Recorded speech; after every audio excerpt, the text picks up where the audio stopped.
laboratorë bëhet fjalë? Ku janë? Në Amerikë, në Kinë, ku janë këto? Tash zemra e teknologjisë Silicon Valley, po në gjithë shtetet potenciale kanë pikërisht për ato, kanë bazat e tyre teknologjisë, sepse ne shikojmë në Shtetet Bashkuara të Amerikës, shikojmë në Korenë e Jugut, shikojmë në Kinë që kemi një prodhim masiv, domethënë ideja në rast parë prodhim masiv i teknologjisë. Sot janë krijuar pikërisht pra dhe makinat autopilot, që fjala vjen nuk është e nevojshme më që të marrësh që të jetë një shofer, por që mjafton si Google Maps që ti i tregon lokacione dhe automjeti shkon drejt atje. Ka ndodhur ndonjëherë një aksident? Ke dëgjuar, ke parë? Faktikisht deri më sot unë nuk është se kam dëgjuar, po kohët e fundit i kanë krijuar këto makinat autopilot. Më duket shumë interesante fakt, edhe janë të tillë, domethënë nëse ke një automjet që i thua park it, automjeti parkon vetë në mënyrë ideale. Pra ashtu siç duhet. Pra nuk e shikoj Aldo inteligjenca artificiale një risk. Domethënë unë e shikoj më shumë në aspektin beneficiar, është shumë i rëndësishëm. Për shembull, po marrim pak a shumë domethënë pjesën ku unë mbuloj dy sektorë, pjesën e IT si ekspert i IT, gjithashtu si inxhinier biomedical, pra biomjekësor. Inteligjenca artificiale unë shikoj një krahasim midis 10 viteve apo 15 viteve kur pikërisht ne punonim në sektorin e IT-s, ishte masivisht shumë problematike dhe lodhshme të krijojë një infrastrukturë rrjeti apo të krijojë një azhurnim softveri.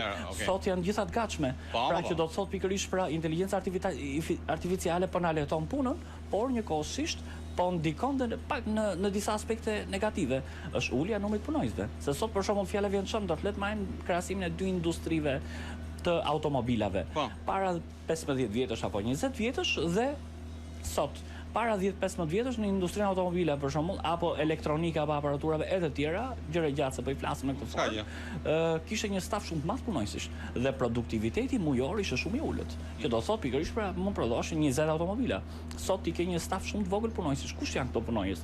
Janë ato që janë overqualified ose well trained, punonjësit të cilët janë të kualifikuar shumë mirë dhe më pas pjesën tjetër bën sistemi robotik. Ne i kemi parë pikërisht pra krahët robotik që punojnë në përfundimin dhe krijimin pikërisht pra e produktit elektronik, automobilat e tjerë, sot kemi prodhim masiv 3.000-4.000 automobila në muaj.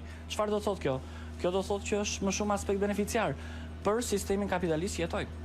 Që do thotë ne po sfumohet koncepti i ri dhe synimi kryesor i këtij sistemi kapitalist është produktiviteti. Në këtë mënyrë siç e shpjegon ti po pohon atë që thua që rrota e historisë her mbas here kthehet, pra domethënë po ndodh e njëjti revolucion industrial që ndodhi në Angli, apo jo? Patjetër, është një farë mënyrë pothuajse e ngjashme. Por e di çfarë, dua të them edhe diçka tjetër, për shkakun fjala vjen. Mua më kujtohet një film shumë interesant kur kemi qenë vegjël. Kemi parë pikërisht pra ka qenë me Al Pacino dhe mua faktikisht ju kam qenë vogël atëherë, më ka traktuar dhe asnjë dhe duket sikur është ngulitur në atë çipin tim struri, domethënë se pa bëri çip për batut, ka qenë Simon, që është filmi. Simon, po, me që e përkthyer ndryshe ishte Simulation 1. Domethënë që u bë një këngëtare kaq e famshme, ishte këngëtare digjitale me inteligjencë artificiale, teknologjia hologramë. Pra pikërisht ku të gjithë u bën të atraktuar dhe doshin të takoshin, por që në këtë rast ishte një pjesë që ishte pamund të takojë sepse ishte një kod matematikor ose një gjuhë programimi i projektuar në një sistem pikërisht holografie që ty të jepte idenë pikërisht pra e një njeriu apo një këngëtare ideale. Atë vdiqjen e varrosën e morën pjesë në pikërisht pra, po çfarë po bëshin?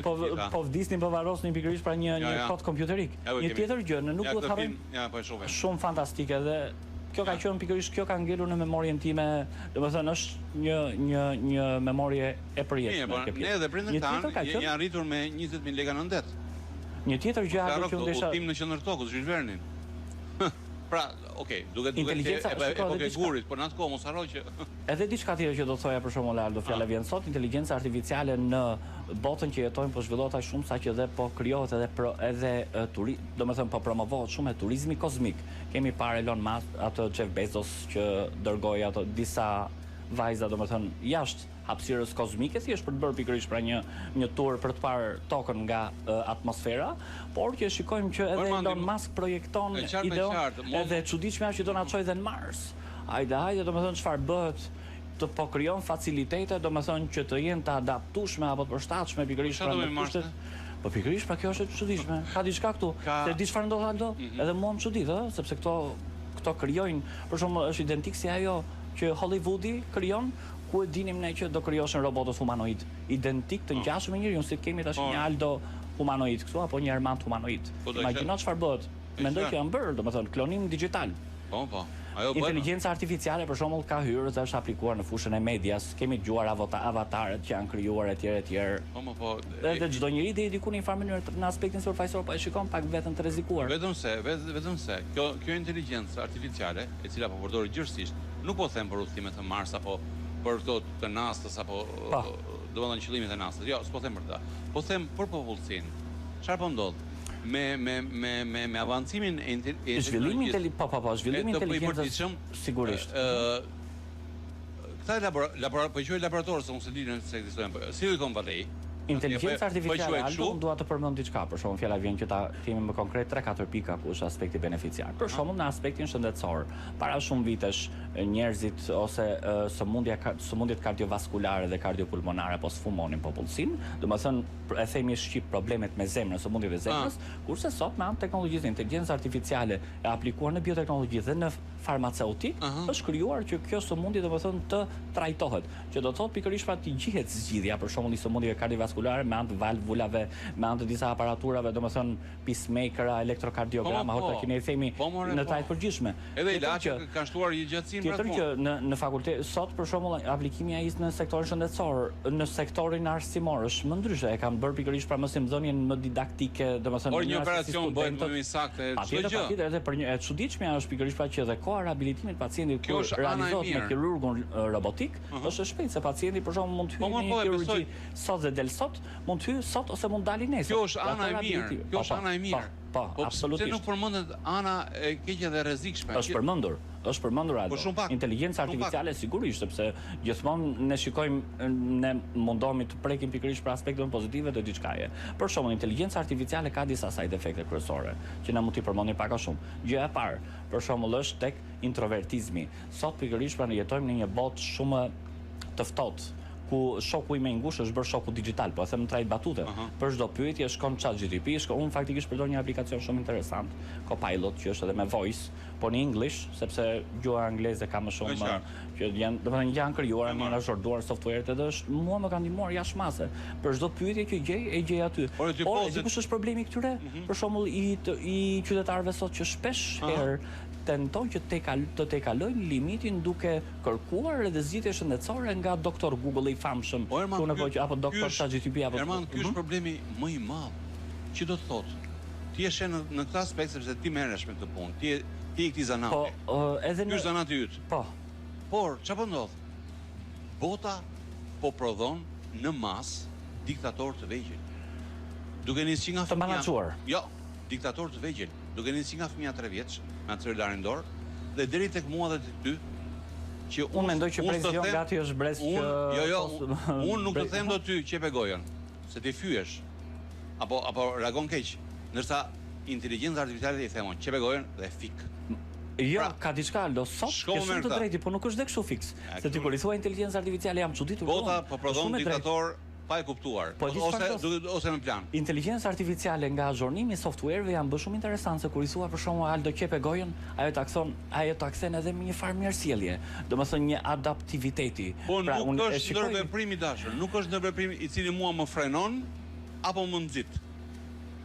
Ky është problemi i madh. Ajo që unë mendoj, inteligjenca artificiale po prodhon diktator. Duke nisur deri diku mund ta konsideroj që nga fshati më i humbur dhe deri tek maja më e lartë e qeverive. Pra po prodhon diktator. Njerëzit po bëhen diktator. Fëmia 3 vjeç po bëhet diktator. Unë i shikoj më shumë, unë i shikoj e nervozon. Por e di çfarë doja të kapja unë, për shembull, le të marrim këto fëmijë pjesën e fëmijëve, domethënë në inteligjencë artificiale, gjëja e parë dhe më problematike sepse ne duhet sensibilizojmë edhe prindërit këtu për një kohë gjatë që ndrojnë telefon apo në shokun e tyre digital. Por edhe për kohë të shkurtër, mos ka probleme. Po marrim disa pika, probleme kryesore në oftalmologji, në pjesën e shikimit, shfaqjet sëmundja e miopisë, e cila është e pamundur që fëmijët shikojnë objekte në distancë. Tjetër gjë, probleme me cervikalin, me shtullën kurrizore. Postura duke qëndruar gjithkohon kështu. Mund të jetë obliguar që të shkosh në fizioterapist, ortoped etj. Pra ka side efekte. Ermandi, kjo është njëra ana e mirë dhe e bukur e kësaj që po thua. Ana tjetër më e rrezikshme është prodhimi i diktatorëve. Një fëmijë 3 vjeç është diktator sepse me shokun e vet e gjen komunikimin, për shtatet adaptohet, ose e pëson nga shoku. Dhe nxjerrim mësim të mirë. Është një gjë altë që faktikisht ne nuk e menaxhojmë. Ai fëmijë 3 vjeç mësohet vetëm të komandoj login, log off, shutdown. Press button and go. Po pra, dakord. Ai mësoj ponda dhe është diçka sepse po prodhon diktator në botë, ma e mend. Dhe diku në shikoj të tillë, po më shumë e shikoj si diktator, jo diktator, po e konsideroj si koleg suportiv, që do të thotë për shembull fjala vjen një ndërthurje e mirë, e një inteligjencë natyrale me inteligjencën artificiale, si gjithmonë aspekt beneficiar.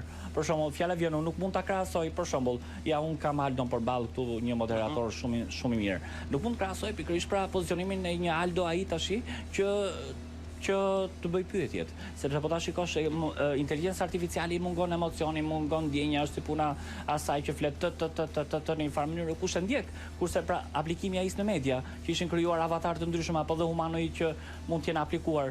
Për shembull, a mund ta zëvendësoj një gazetar? Është e pamundur. Unë për shembull ndjej më parë që mund të zëvendësohem.